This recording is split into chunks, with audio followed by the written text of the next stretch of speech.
नमस्कार, इन खबर में आपका स्वागत है। If you fail never give up because fail means first attempt in learning. And is not the end, in fact END means effort never dies. If you get no as an answer, remember NO means next opportunity. ये शब्द हैं भारत के पूर्व राष्ट्रपति doctor APJ Abdul Kalam के। Doctor कलाम हमेशा शिक्षा को बढ़ावा देने की बात करते थे। वो ये जानते थे कि शिक्षा से ही देश को मजबूत किया जा सकता है। उनका मानना था कि शिक्षा सबसे बड़ी शक्तिशाली हथियार है जिससे आप दुनिया को बदल सकते हैं। शिक्षा का क्या महत्व होता है, इसे दुनिया में बहुत कम राजनेताओं ने समझा और जाना। Nelson Mandela, Abraham Lincoln, Barack Obama और नरेंद्र मोदी उन गिने चुने राजनेताओं में शुमार हैं जो ऊंचे पदों पर पहुंचने के बाद भी शिक्षा में अपना योगदान देने का कोई मौका नहीं चूकते। भारत की परंपरा में गुरुओं का योगदान बहुत महत्वपूर्ण है। चाहे गुरु वशिष्ठ हो, गुरु द्रोणाचार्य या गुरु परशुराम, इन सबको भगवान का दर्जा दिया जाता है क्योंकि छात्र मिट्टी की तरह होता है और शिक्षा व्यवस्था कुम्हार की तरह जो छात्रों को आकार देने का काम करते हैं। इसीलिए शिक्षक और शिक्षा व्यवस्था का छात्रों के प्रति व्यवहार किसी भी देश का भविष्य तैयार करती है। भारत के प्रधानमंत्री नरेंद्र मोदी की नजर इस भविष्य पर हमेशा रहती है। साल 2014 से अब तक वह 5 बार छात्रों के साथ परीक्षा पे चर्चा कर चुके हैं। कुछ लोगों को लगता होगा कि मोदी परीक्षा की चर्चा क्यों करते हैं, एग्जाम्स में तो ठीक है, टीचर ने बहुत कुछ समझा दिया होगा। आपका लाभ होता है कि नहीं होता है मुझे मालूम नहीं है। मेरा लाभ होता है। मेरा लाभ ये होता है जब मैं आपके बीच में आता हूं तो मैं 50 साल छोटा हो जाता हूं। इस कार्यक्रम के जरिए पीएम मोदी छात्रों से सीधा संवाद करते हैं। वो छात्रों का उत्साह बढ़ाते हैं और बताते हैं कि चूकने का मतलब द एंड नहीं। 6 सितंबर 2022 को उन्होंने राष्ट्रीय पुरस्कार विजेता 46 शिक्षकों के साथ संवाद किया।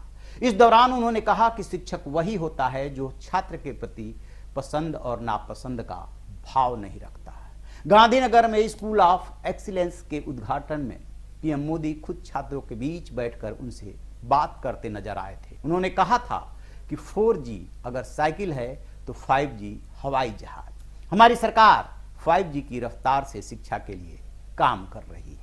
नरेंद्र मोदी सरकार नई शिक्षा नीति के माध्यम से छात्रों को भारतीय ज्ञान परंपरा को आत्मसात कराने के साथ साथ स्किल आधारित शिक्षा देने पर जोर दे रही है। साल 2022 में शिक्षक दिवस के मौके पर पीएम मोदी ने प्रधानमंत्री स्कूल फॉर राइजिंग इंडिया योजना की शुरुआत की थी। इसके तहत देश के 15,000 स्कूलों को स्कूल ऑफ एक्सीलेंस में अपग्रेड किया जाएगा।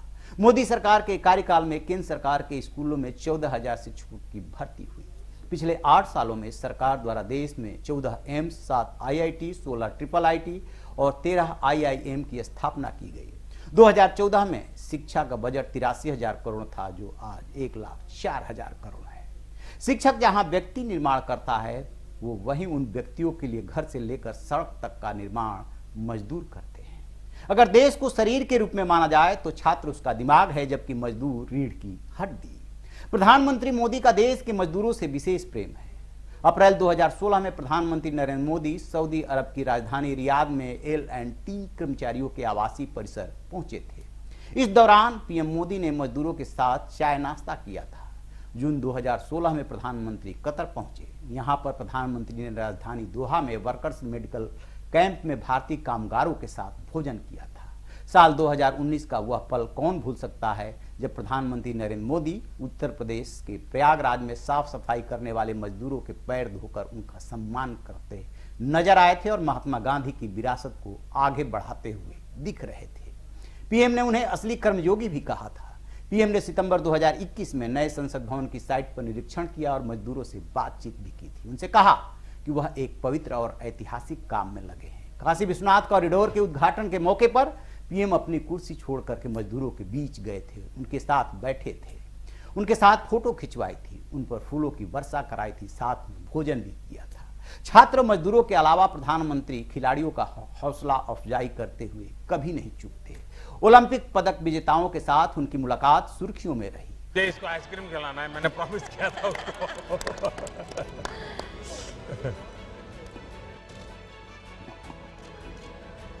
सब बंद हो गया ना? हाँ सर, अभी ओलंपिक्स टाइम पे ऑब्वियसली बंद हो गया, बट अभी थोड़े दिन से खा रही सबको हूँ। खिलाइए भाई। हाँ। ये भी फिर डबल डबल मेडल लेके आएंगे। उन्होंने पीएम आवास पर खिलाड़ियों के सम्मान में एक कार्यक्रम रखा था। इतना ही नहीं, टोक्यो ओलंपिक में हार से हताश महिला हॉकी टीम का भी उन्होंने हौसला बढ़ाया था। मोदी सरकार ने साल 2017 में खेलो इंडिया अभियान की शुरुआत भी की थी। पीएम मन की बात कार्यक्रम के तहत भी खिलाड़ियों के उत्साह बढ़ाते रहते हैं। पीएम पदक जीतने वाले खिलाड़ियों को तुरंत फोन कर बधाई भी दिया करते हैं। कॉमनवेल्थ गेम्स 2022 में जब भारतीय महिला रेसलर पूजा गहलोत ने 50 किलोग्राम रेसलिंग प्रतियोगिता में ब्रॉन्ज मेडल हासिल किया था, तब उन्होंने पूरे देश से माफी मांगी थी। गोल्ड मेडल नहीं मिलने का मलाल था और कहा था कि मैंने अपनी गलती से सीखा है और आगे अच्छा करने की कोशिश करूंगा।